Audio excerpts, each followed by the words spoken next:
The global growth in the flow of patients and health professionals, as well as medical technology, capital funding and regulatory regimes across national borders, has given rise to new patterns of consumption and production of healthcare services over recent decades. A significant new element of a growing trade in healthcare has involved the movement of patients across borders in the pursuit of medical treatment and health, a phenomenon commonly termed medical tourism. Medical tourism occurs when consumers elect to travel across international borders with the intention of receiving some form of medical treatment. This treatment may span the full range of medical services, but most commonly includes dental care, cosmetic surgery, elective surgery, and fertility treatments. There has been a shift towards patients from richer, more developed nations traveling to less developed countries to access health services, largely driven by the low-cost treatments available in the latter and helped by cheap flights and internet source of information. Cosmetic surgery for aesthetic,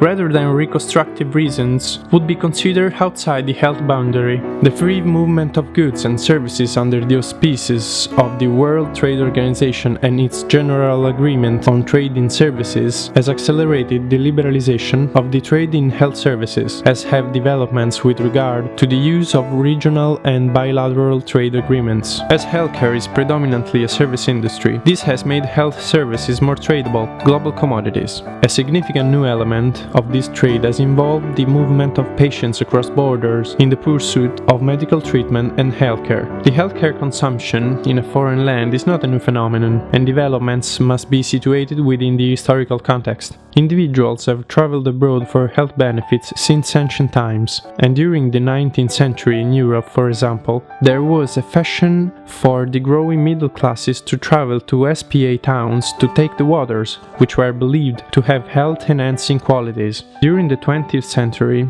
wealthy people from less developed areas of the world traveled to developed nations to access the better facilities of highly trained medics. However, the shifts that are currently underway with regard to medical tourism are quantitatively and qualitatively different from earlier forms of health-related travel. The key differences are a reversal of this flow from developed to less developed nations, more regional movements, and the emergence of an international market for patients. The key features of the new 21st century style of medical tourism are summarized below: the large numbers of people traveling for treatment, the shift towards patients from richer, more developed nations traveling to less developed countries to access health services, largely driven by the low-cost treatments and helped by cheap flights and internet sources of information. New enabling infrastructure, affordable, accessible travel and readily available information over the internet.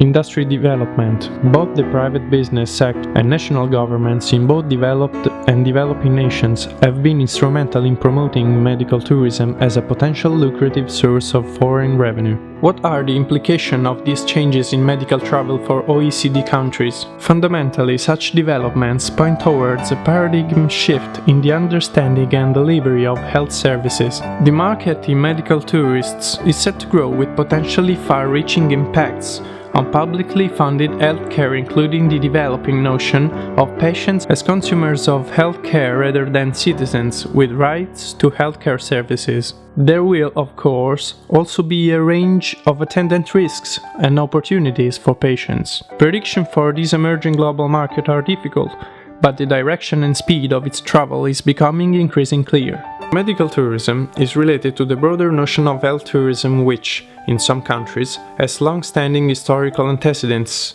of SPA towns and coastal localities and other therapeutic landscapes. Some commentators have considered health and medical tourism as a combined phenomenon, but with different emphasis. Carrera and Bridges, for example, define health tourism as the organized travel outside one's local environment for the maintenance, enhancement or restoration of an individual's well-being in mind and body. This definition encompasses medical tourism, which is delimited to organized travel outside one's natural health care jurisdiction for the enhancement or the restoration of the individual's health through medical intervention. In many cases during the past 20 years, the concept of health tourism and medical tourism have been often used to refer to the same meaning. This could be considered as the main reason of the inequality of the estimates provided by the most competent experts who observe and study this phenomenon. Medical tourism more commonly refers to patients who are mobile through their own volition, and this type of patient mobility is our focus. Such medical tourists do not make use of EU rights, where the phenomenon is ordinarily known as cross-border care, but choose to pay out of pocket, and therefore are better cast as consumers rather than as individuals exercising their European citizenship rights. Within the European context, a medical tourist may be categorized in one of two ways. First, there are those citizens who use their European citizenship rights to access medical care in EU member states, and their national purchaser reimburses the costs of their treatment abroad. This is allowed because European citizens, under specific circumstances, have rights to receive medical care in other EU countries. Such rights have been established by successive rulings of the European Court of Justice on private cases regarding consumption of healthcare in another EU member state and reimbursement by the national purchasing body in the home country. There is an ongoing debate about the most appropriate terminology to describe the movement of individuals overseas for treatment. A range of nomenclature is used in the health services literature, including international medical travel, medical outsourcing, medical refugees, and even biotech pilgrims.